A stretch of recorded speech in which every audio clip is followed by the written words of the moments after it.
नमस्कार मित्रमैत्रिणींनो, श्री स्वामी समर्थ.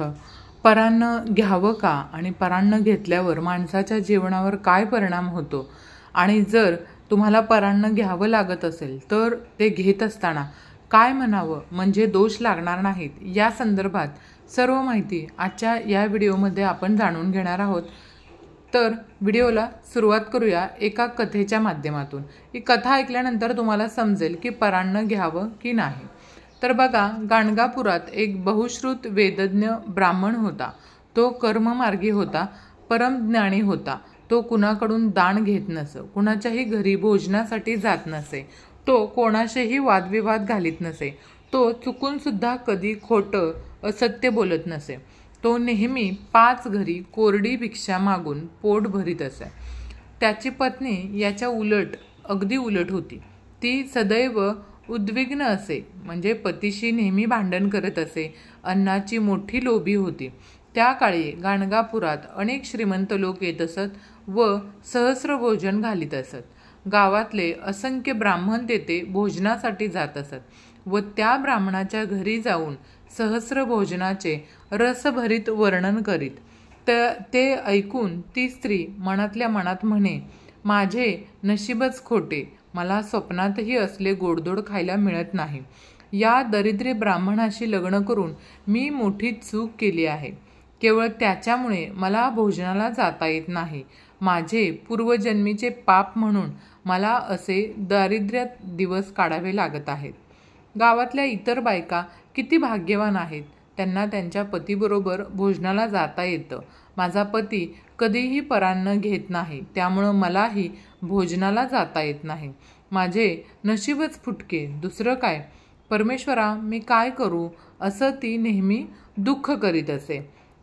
असंच एकदा काय झालं, एकदा एका श्रीमंत माणसानं आपल्या पितरांच्या श्राद्धानिमित्त गाणगापुरामध्ये ब्राह्मण भोजनाचा बेत आखला होता. त्यानं गावातील अनेक दाम्पत्यांना भोजनाचं निमंत्रण दिलं होतं. ते पाहून ती स्त्री आपल्या पतीला म्हणाली, आज आपल्या गावात एका श्रीमंत ब्राह्मणाने पितृश्राद्धानिमित्त सुग्रास भोजन देण्याचं ठरवलं आहे. आपणही त्या भोजनाला जाऊया. निदान एक दिवस तरी चांगलं गोडधोड आपल्याला खायला मिळेल. तिथं वस्त्रे, दक्षिणाही मिळणार आहे. मला तिथं जाण्याची फार इच्छा आहे. तुम्हाला यायचं नसेल तर मला तरी जाण्याची तुम्ही परवानगी द्यावी. त्यावर तो ब्राह्मण म्हणाला, परान्न न घेण्याचं माझं व्रत आहे, त्यामुळं मी मुळीच येणार नाही. तुला जायचं असेल तर तू खुशाल जा. त्यानं अशी परवानगी देताच ती भोजनासाठी म्हणून त्या श्रीमंत गृहस्थाकडे गेली. त्यावेळी तिला पाहून तो गृहस्थ म्हणाला, तुम्ही एकट्या कशा आलात? मी दाम्पत्य भोजन घालीत आहे. तुमचा पती कोठे आहे? त्यावेळी भोजनासाठी तुमच्या पतीलाही घेऊन या, असं तो म्हणाला. हे ऐकताच तिच्यापुढे मोठा प्रश्न उभा राहिला. येथे भोजनाचे निमंत्रण आहे हे दाम्पत्याला. पती तर परान्न घेत नाहीये आणि तो येणार नाही, आणि तो आला नाही तर मला एकटीला भोजन मिळणार नाही. आता काय करावं? मग ती श्री गुरु नरसिंह सरस्वतींकडे गेली. त्यांच्या पाया पडून ती म्हणाली, स्वामी, गावात दाम्पत्य भोजनाचा कार्यक्रम आहे आणि मला माझा पती परान्न घेत नाहीये, म्हणून मी तो येत नाही, आणि आपणच त्याला समजावलं तर तो माझ्याबरोबर भोजनासाठी येण्यास तयार होईल. तिचं हे बोलणं ऐकून श्रीगुरूंना हसू आलं आणि मग ते तिच्या पतीला म्हणाले, अरे, तुझ्या पत्नीला मिष्टान्न खाण्याची तीव्र इच्छा आहे, म्हणून तू तिच्याबरोबर भोजनाला जा. तू तिची इच्छा पूर्ण कर, कारण कुलस्त्रीचं मन कधीही खिन्न असू नये. श्रीगुरूंनी असे सांगितले असता तो ब्राह्मण हात जोडून म्हणाला, स्वामी, परान्न न घेण्याचा माझा नियम आहे, परंतु तुमची आज्ञा मला शिरसावज्ञ आहे. जो आपल्या गुरुची आज्ञा मानित नाही त्याला भयंकर अशा रोरव नरकात जावं लागतं, म्हणून मी पत्नीबरोबर भोजनाला नक्की जाईन. मग श्रीगुरूंचा निरोप घेऊन ते दाम्पत्य भोजनासाठी गेले. आज आपणास स्वादिष्ट भोजन मिळणार या विचारानं त्या ब्राह्मण स्त्रीला मोठा आनंद झाला. ती दोघे पानावर बसली. वाढणं सुरू झालं. भोजनाला सुरुवात झाली.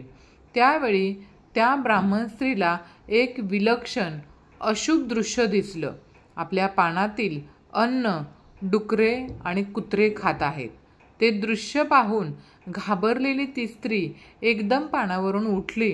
भोजन करीत असलेल्या इतर ब्राह्मणांना व आपल्या पतीला आपण काय पाहिलं ते तिने सांगितलं. मग ती आपल्या पतीसह घरी परत आली.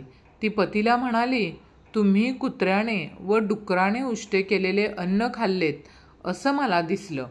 मला याबद्दल क्षमा करा. तुम्ही नको नको म्हणत असतानाही मी तुम्हाला भोजनाचा आग्रह केला.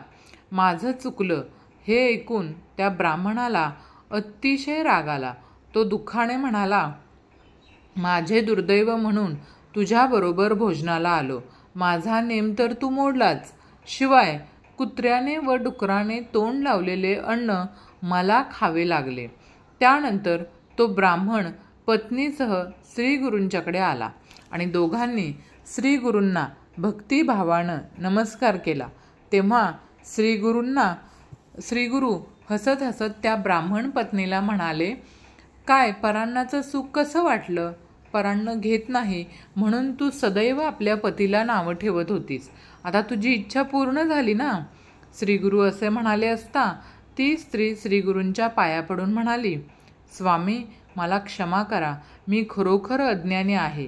माझ्या हव्यासापायी माझ्या पतीचा व्रतभंग झाला.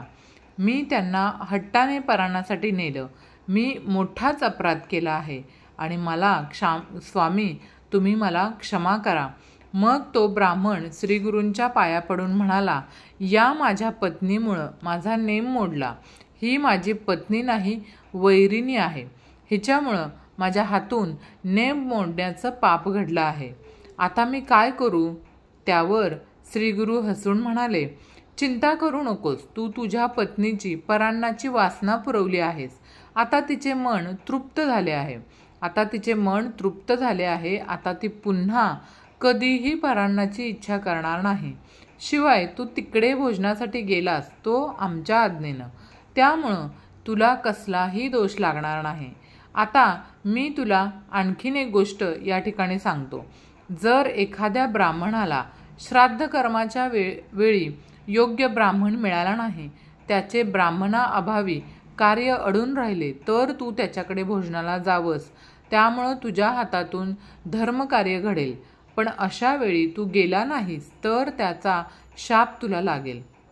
श्रीगुरूंनी असे सांगितले असता त्या ब्राह्मणाने श्रीगुरूंना साष्टांग नमस्कार घातला व कोणाकडे अन्न घ्यावे व कोणाकडे भोजनात जाऊ नये असे विचारले असता श्रीगुरू त्याला म्हणाले, कोणाकडे भोजनाला जावे हे मी तुला प्रथम सांगतो, ते तू लक्षपूर्वक ऐक. आपले गुरु शिष्य वैदिक ब्राह्मण, आपले मामा सासरे सख्खे भाऊ सज्जन मनुष्य यांच्याकडे भोजन केल्यास कोणताही दोष लागत नाही.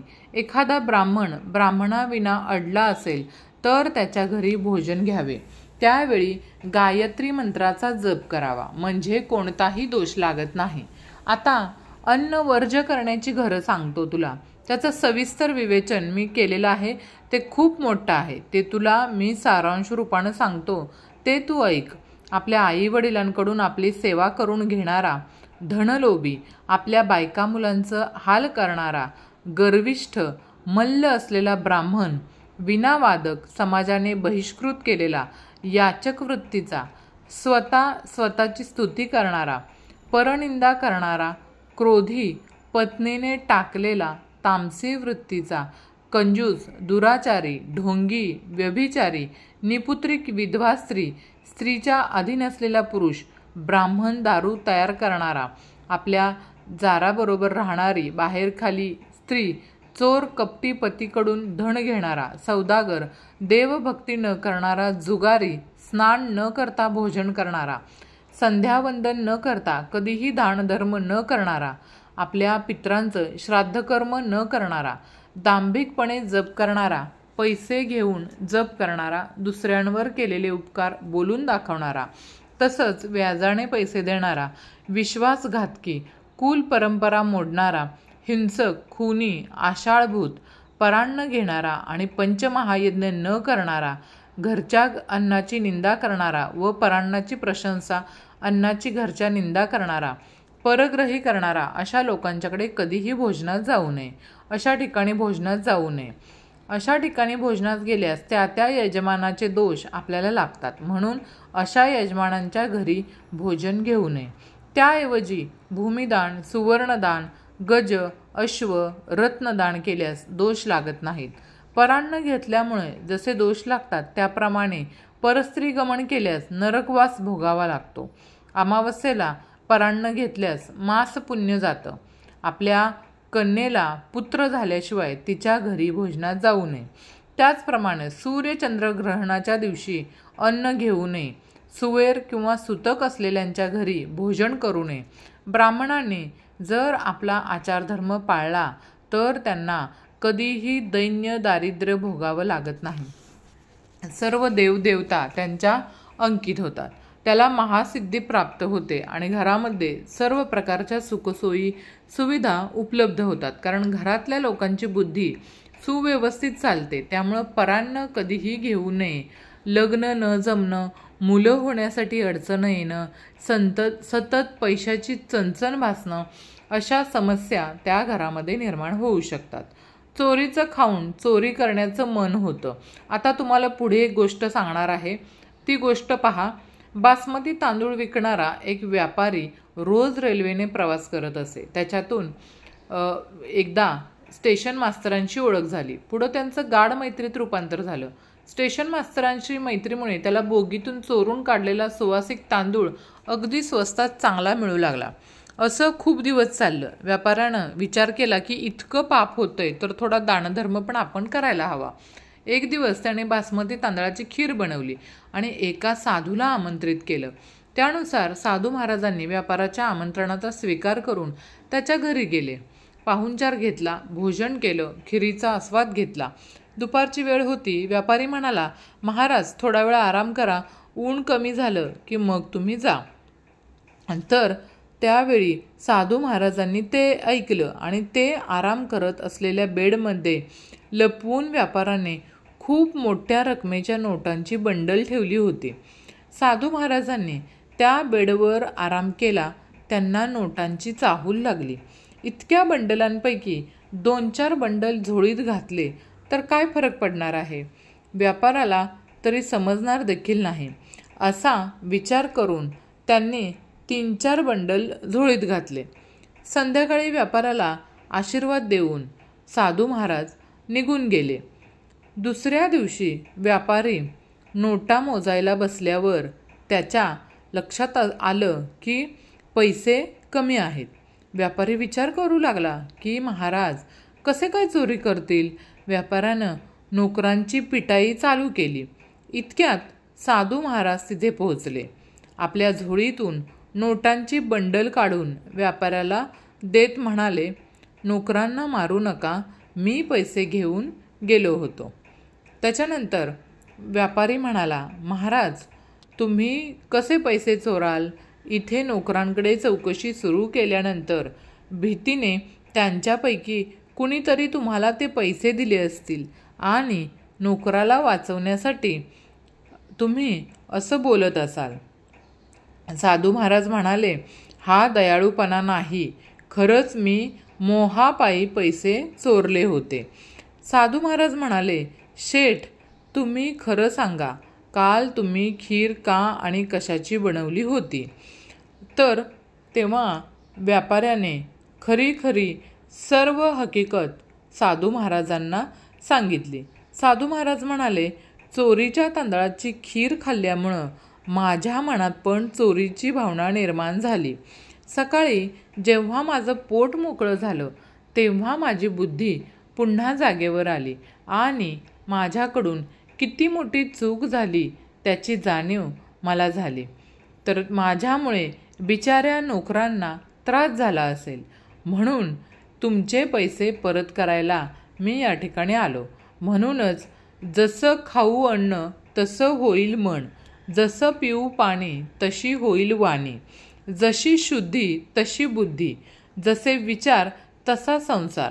तर ही माहिती तुम्हाला आवडली असेल अशी अपेक्षा करते, आणि जर आवडली असेल तर चॅनलला लाईक शेअर सबस्क्राईब नक्की करा. श्री स्वामी समर्थ. जय.